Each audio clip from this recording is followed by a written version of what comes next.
Bismillah, alhamdulillah, wassalatu wassalamu ala rasulullah Muhammad ibn Abdullah wa ala alihi wa ashabihi wa man tabi'ahu dah. Subhanaka la ilma lana illa ma 'allamtana innaka antal alimul hakim. Rabbi shrah li sadri wa yassir li amri wa hlul 'uqdatam min lisani yafqahu qawli, amma ba'd. Alhamdulillah, kita bertemu lagi dalam kajian literasi Al-Quran. Dan yang kita bahas seperti biasa adalah kitab Kaifa Nata'amalu Ma'al Qur'anil Azim.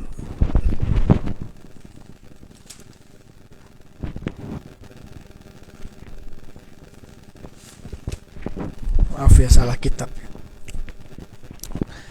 Kaifa Nata'amalu Ma'al Qur'anil Azim, atau bagaimana kita berinteraksi dengan Al-Quran, karya Al-Imam Yusuf Al-Qaradawi hafizahullah ta'ala.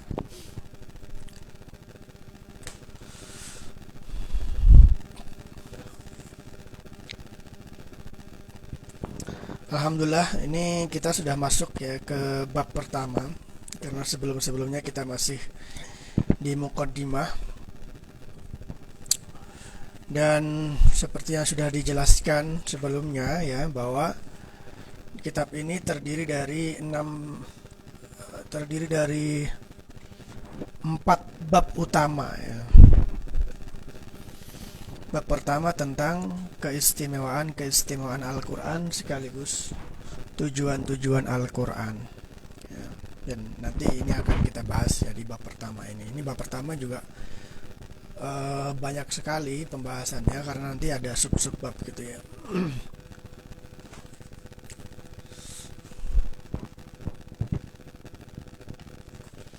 Jadi di bab pertama ini ada 2 subbab utama. Yang pertama khasaisul Quran, keistimewaan Al-Quran, dan yang kedua adalah maqasidul Quran, tujuan Al-Quran. Nah, kita akan masuk ke subbab yang pertama, yaitu khasaisul Quran, keutamaan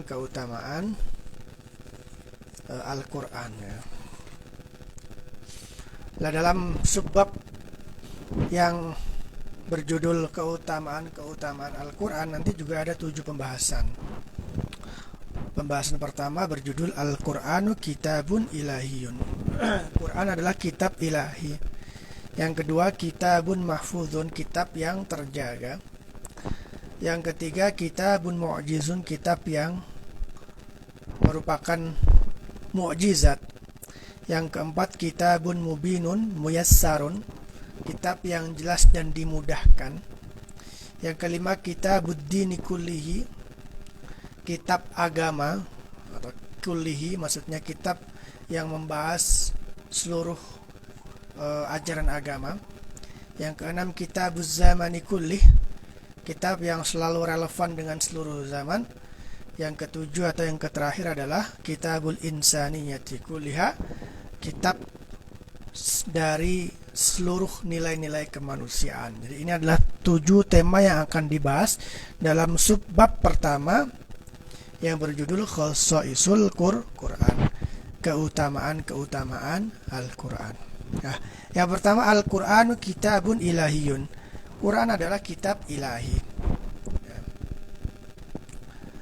Syekh Yusuf Qaradawi menjelaskan aula khasaisil Qur'ani annahu kitabullahi ta'ala alladhi yatadammanu kalimatuhu ila khatami rusulihi wa anbiya'ihi Muhammadin sallallahu alaihi wasallam alaihi salatu wassalam, bahwa keutamaan Al-Quran yang paling utama ya, bahwa Al-Quran itu adalah kitab dari Allah Subhanahu wa ta'ala ya. Yang kandungan kalimatnya itu ditujukan kepada Rasul dan Nabi terakhir, yaitu Nabi Muhammad Sallallahu Alaihi Wasallam. Jadi kalau kita bicara keutamaan Al-Quran ya, yang paling utama ya bahwa Al-Quran itu kitab dari Allah, kitab wahyu, bukan karangan manusia. Fahuwa ilahiyul masdar mi'atun bil mi'ah lafzan wa ma'nan. Jadi Quran itu sumbernya ilahi, mi'atun fil mi'ah, 100%, lafzan wa ma'nan, baik dari segi teks maupun dari segi maknanya. awhahullahu ila rasulihi wa nabiyhi Muhammadin an tariqil wahyi al-jali wa huwa nuzulur rasulil malaki Jibril ala rasulil bashari Muhammadin. Jadi Al-Quran itu turun atau diwahyukan oleh Allah kepada Rasul dan Nabinya, yaitu Nabi Muhammad Sallallahu Alaihi Wasallam dari jalan wahyu, ya, yaitu turunnya utusan malaikat Jibril kepada utusan manusia, yaitu Nabi Muhammad.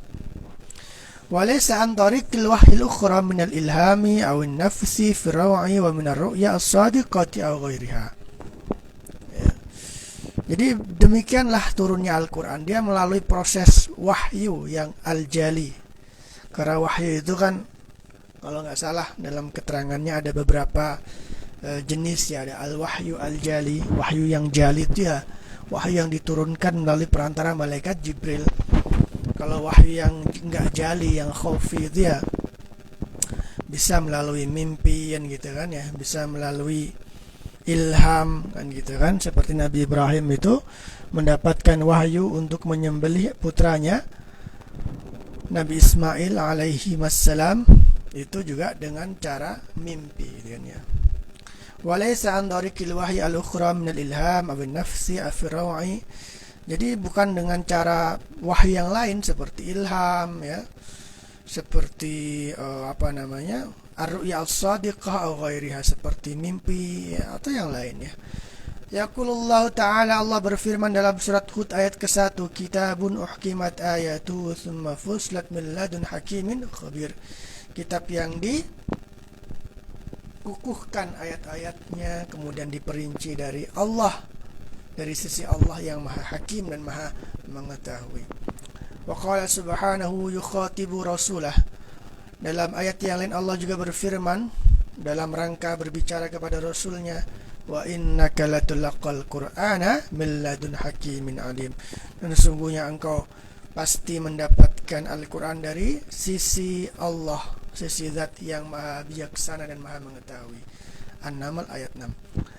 Dalam ayat yang lain Allah berfirman, wa bil haqqi anzalnahu wa bil haqqi nazal wa ma arsalnaka illa basyiran wa nadhira. Dan dengan hak kita turunkan Al-Quran, dan dengan hak pula Al-Quran turun, dan tidaklah kami mengutusmu kecuali sebagai pemberi kabar gembira dan yang memperingatkan. Al-Isra ayat 105. Maksudnya ini dalil-dalil dalam Al-Quran sendiri yang mengatakan bahwa Al-Quran itu wahyu ilahi, ya. Waqad qala ba'dul ulama'i fi qouli ta'ala wa yas'alunaka 'anir ruh qulir ruhu min amri rabbi. Sebagian ulama menafsirkan firman Allah wa yas'alunaka 'anir ruhi qulir ruhu min amri rabbi, surat Al-Isra ayat 85. Inna ruha al-mas'ula anhu fil ayati huwal Qur'an fa inna as-siyaqa qablahu wa ba'dahu yatahaddatsu 'anil Qur'an wa huwa la syakka ruhun min amrillahi tabaraka wa ta'ala. Sebagian ulama menafsirkan ayat wa yas'alunaka 'anir ruhi qulir ruhu min amri rabbi wa ma utitu minal ilmi illa qalila. Mereka bertanya kepadamu wahai Muhammad tentang ruh, katakanlah ruh itu urusan Tuhanku. Jadi ulama atau sebagian ulama mengatakan bahwa ruh yang dimaksud di sini adalah Al-Quran. Karena fa inna siyaqa qablahu wa ba'dahu yatahaddatsu 'anil Qur'an. Karena apa? Karena konteks, ya, yang disampaikan dalam rangkaian ayat-ayat ini, ya, ayat Al-Isra ini, ya, khususnya yang setelah atau maksudnya yang setelah dan sesudah ayat yang tadi itu kan berbicara tentang Al-Quran, ya. Wa minal laili fatahajjad bihi nafilatan laka asa ay yab'atsaka rabbuka maqaman mahmuda. Nanti juga ada wa Qur'anal fajr inna Qur'anal fajr kana mashhuda, gitu, ya. Wa huwa la syakka ruhun min amrillahi tabaraka wa ta'ala. Al-Quran tanpa diragukan adalah ruh dari perintahnya Allah Subhanahu wa ta'ala. Artinya bahwa sebagian ulama menafsirkan ar-ruh dalam ayat wa yas'alunaka 'anir ruh qulir ruhu min amri rabbi, itu adalah Al-Qur'an. Wa rubbama yadullu lidzalika qaulu ta'ala fi awaili suratin Nahl, yunazzilul malaikata birruhi min amrihi 'ala man yasha'u min 'ibadihi an anziru annahu la ilaha illa ana fattaqun. Dan barangkali awal dari surat An-Nahl ini juga menunjukkan makna tadi. Bagaimana bunyi awal An-Nahl? Allah berfirman yang artinya Allah menurunkan malaikat dengan ruh dari perintahnya Allah kepada hamba yang dia kehendaki dari hamba-hambanya, an anziru annahu la ilaha illa ana fattaqun, agar mereka memberi peringatan ya bahwa sesungguhnya tidak ada ilah kecuali aku dan hendaklah mereka bertakwa. Artinya ayat dalam An-Nahl kedua ini ya, dalam surat An-Nahl ayat 2 ini itu seakan-akan memperkuat tafsiran sebagian ulama yang tadi kita bicarakan ya, bahwa ar-ruh yang dimaksud adalah Al-Qur'an. Kama yu'akkidu qaulu ta'ala fi awakhir surat Asy-Syura, seperti halnya makna tadi juga dikuatkan oleh ayat Al-Qur'an dalam akhir surat Asy-Syura. Bagaimana ayatnya? Wa kadzalika auhayna ilaika ruham min amrina ma kunta tadri mal kitab walal imanu walakin ja'alnahu nuran nahdi bihi man nasha'u min ibadina wa innaka latahdi ila siratikal mustaqim, ila siratim mustaqim, wa innaka latahdi ila siratikal mustaqim. Jadi menurut Syekh Yusuf Al-Qaradawi, Asy-Syura ayat 56 ini juga sepertinya juga menguatkan pendapat sebagian ulama tadi yang mengatakan bahwa ar-ruh yang dimaksud dalam ayat wa yas'alunaka 'anir ruh itu adalah Al-Qur'an. Fal Qur'anu ruhun rabbaniyun tahya bihil uqul wal qulub kama annahu dusturun ilahiyun yunazzimu hayatal afradi wasyu'ub. Maka Al-Quran dengan demikian, artinya kalau kita sudah paham bahwa Al-Quran itu adalah ruh, dan Al-Quran sendiri juga menyebut bahwa Al-Quran itu adalah ruh. Ruh itu kan nyawa ya. Sesuatu yang nggak ada ruhnya ya mati. Maka jika demikian, fal Qur'anu ruhun rabbaniyun tahya bil uqul wal qulub. Quran adalah ruh rabbani yang dengannya akal dan hati itu menjadi hidup. Kama annahu dusturun ilahiyun, seperti halnya Al-Quran juga sebuah undang-undang ilahi ya, yang yunazzimu hayatal afradi wasyu'ub, yang mengatur kehidupan manusia baik yang individu maupun dalam level bangsa. Makanya kalau kita pengen hati kita, akal kita hidup, ya kita harus hidup dengan Al-Quran. Kalau kita pengen kehidupan berbangsa, bernegara kita hidup ya, maka harus dikasih ruhnya Al-Quran.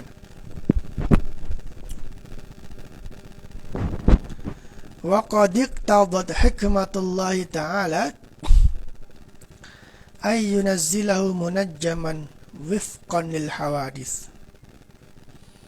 Dan sungguh hikmah Allah juga telah memutuskan bahwa Al-Quran itu diturunkan secara bertahap ya. Wifqan lil hawadisi, sesuai dengan peristiwa-peristiwa yang terjadi. Jadi kalau kita perhatikan itu kan Al-Quran itu turunnya kan bertahap ya, selama 22 tahun ya. Dan seringkali memang ada latar belakang peristiwa atau yang disebut dengan asbabun nuzul ya, yang melatar belakangi turunnya Al-Quran. Liyakuna arsakha fil qulub wa awqa'a fil uqul. Kenapa demikian? Kenapa kok Al-Quran diturunkan secara bertahap? Karena supaya lebih menancap di dalam hati dan lebih mengena di dalam akal, lebih mengena ke akal. Wa huwa yu'alijul waqa'i'a bi ayatillah wa yaruddu 'alal as'ilah. Jadi Al-Quran dengan demikian dia menjadi obat untuk peristiwa-peristiwa. Wa yaruddu 'alal as'ilah, dan merespon pertanyaan-pertanyaan. Wa yuthbitu fu'adar rasuli, sekaligus mengukuhkan hati Rasulullah sallallahu alaihi wasallam fi muwajahatil mihani, dalam rangka merespon cobaan-cobaan, wasyadaidi, dan tantangan-tantangan, allati tunazzilu bihi wa bi ashabihi, yang turun kepada Nabi dan kepada sahabat-sahabatnya. Kama qala ta'ala, wa qala alladhina kafaru laula nuzzila alaihi al-Qur'anu jumlatan wahidah kadzalika linutsabbita bi fuadaka wa rattalnahu tartila wala ya'tunaka bimathalin illa ji'naka bil haqqi wa ahsana tafsira. Dan orang-orang kafir berkata, seandainya Al-Quran itu diturunkan sekali saja, maksudnya secara global, jumlatan wahidah, itu ya langsung satu Quran utuh. Padahal kadzalika linutsabbita bi fuadaka wa rattalnahu tartila, padahal justru dengan begitu, dengan diturunkan secara bertahap, kita ingin meneguhkan hatimu dan agar kamu bisa membacanya dengan tartil.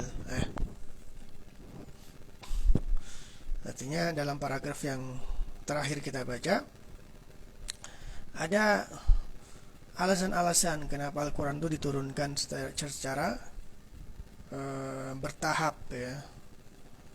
Pertama, untuk merespon kejadian-kejadian, ya.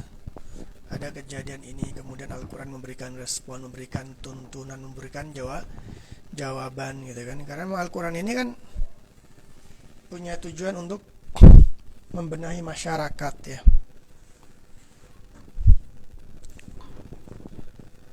Tujuan yang lain adalah untuk meneguhkan, ya kan, meneguhkan jiwa dan hati Rasulullah sallallahu alaihi wasallam ketika menghadapi tantangan-tantangan dan ujian-ujian. Karena Nabi Muhammad itu hiburannya kan Al-Quran, sehingga ketika Nabi Muhammad mendapat ujian, mendapatkan cobaan-cobaan, kemudian Al-Quran datang menghibur Nabi Muhammad sallallahu alaihi wasallam, ya, menguatkan Nabi Muhammad sallallahu alaihi wasallam. Alasan lain adalah bahwa Al-Quran memang banyak sekali ayat-ayatnya yang turun untuk merespon pertanyaan-pertanyaan yang muncul dari para sahabat. Makanya kan ada tuh ayat-ayat yang dimulai dengan yas'alunaka 'anil ahillah, yas'alunaka 'anil khamri wal maisir, ya, wa yas'alunaka 'anil mahid, ya kan, mereka bertanya, ya kan. Jadi ayat-ayat itu turun karena memang sebelumnya ada pertanyaan-pertanyaan, ya. Wa hikmatun ukhra wa hiya an yaqra'ahu rasulul karim 'ala al-mu'min nabi 'ala mahlin bihaitsu yastawibunahu hifdhan wa fahman wa 'amalan.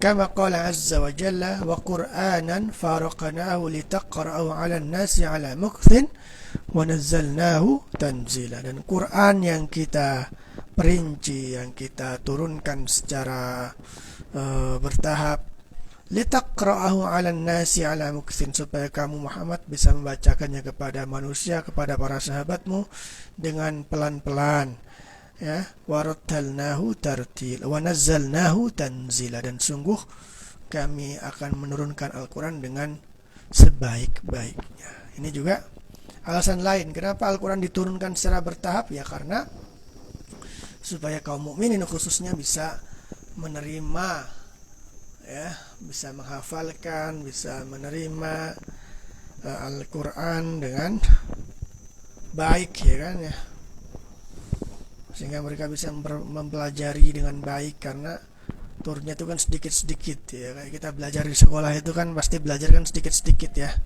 nggak langsung satu kitab kita pelajari semua gitu, pasti bertahap. Nah itu adalah